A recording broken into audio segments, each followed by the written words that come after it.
Hello chipsters, here's what we're going to talk about today. I got to get these 8-foot chunks and 10-foot chunks through that thing without clogging it.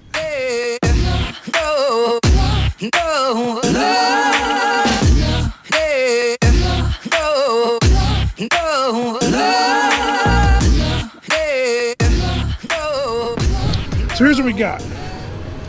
I got a pile of 8-footers here.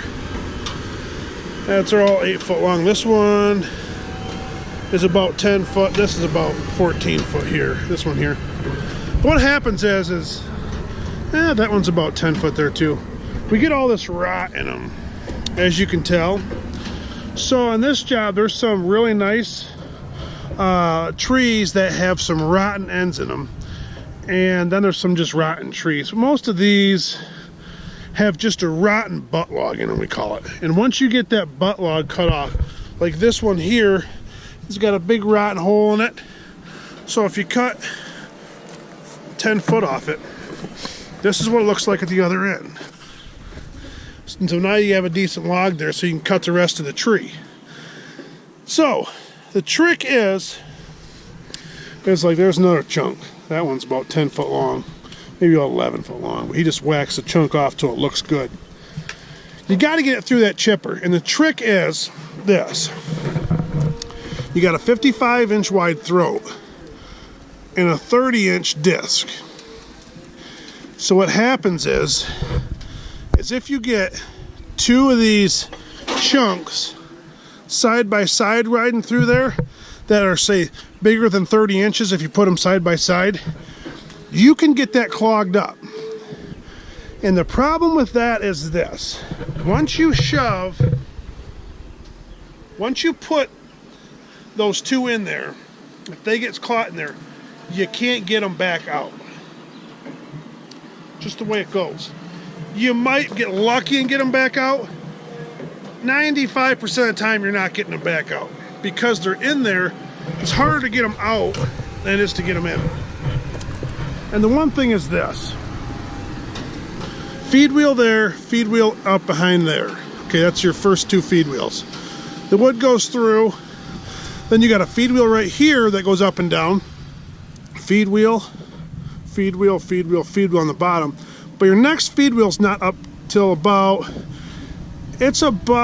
12 feet from there to there. So what happens is, with no top feed wheel, that chunk will sit in there, and the feed wheel will try to get it out, but it'll just sit there and stay. A lot of times it won't back up. Now I've learned over time, you lift this one up, sometimes lift it all the way up, sometimes it'll ride back through, but the chains are sometimes fighting you, blah, blah, blah. So what happens is this. It'll sit right there, then you can't get it back out. Now this is what happens a lot of times, is if you get your two wedged up in there, you got to get in there with a chain, pull it all the way back out the chipper. It's just a lot of hassle. So I've learned with over time how to get that wood to just roll right through this thing. But it takes time. And Paul wants to know the tricks. So I told Paul, I'll make a video and you can watch the video. But the main point is you don't want to get two in there side by side. And you want a lot of times these straighter ones. See that? You want to feed that in and then throw an 8-footer beside it about halfway up that one. And then if you remember what side that on, you can grab another 8-footer and put it next to that other 8-footer on the same side of that tree. That way the two 8-footers can't get side by side.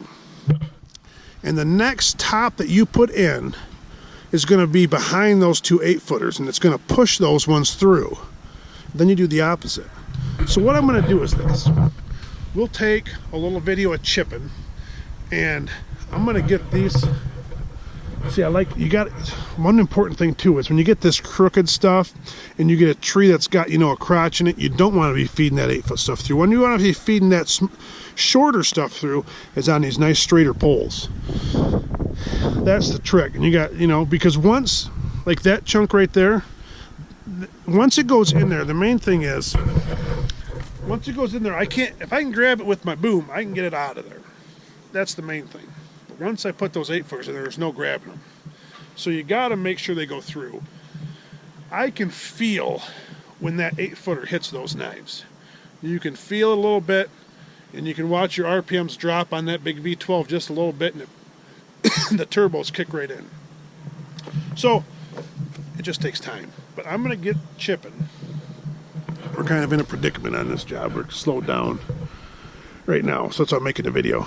Once I get rolling, I'm going to start feeding this hog here. And if you can get those to slide to their right, it don't take long and you can smoke a load out, especially in wood like this. The bark, I mean, I'm chipping, it's already debarked, all them 8-footers are. Look at all this bark here. I mean, this stuff is just falling off. Perfect. I love chipping this time of year because the bark's already fallen off this stuff. I can just feed this chipper more than I normally feed. I mean, look at this stuff. It just rip it right off. So I can feed this thing way faster than I could, say, without the bark falling off, because my bark content's going to be really good. But see that crotch in here? What you got to think of too is you got a 30-inch disc in that chipper, but it's coming at an angle about like this. So once the knife gets to right here, you got to measure that across. I mean, that's pushing 25, 26 inches. So that's what I was meaning about these crotches, is you don't want an 8-footer beside this thing because it will not feed through that. It'll hold you up. You can't get it through, and then your top would probably break off trying to put it through, and then you're all in a big trouble. So that's where your crotches come in, is you got to think it's not 27 inches this way, it's 27 inches this way, because your disc is at an angle.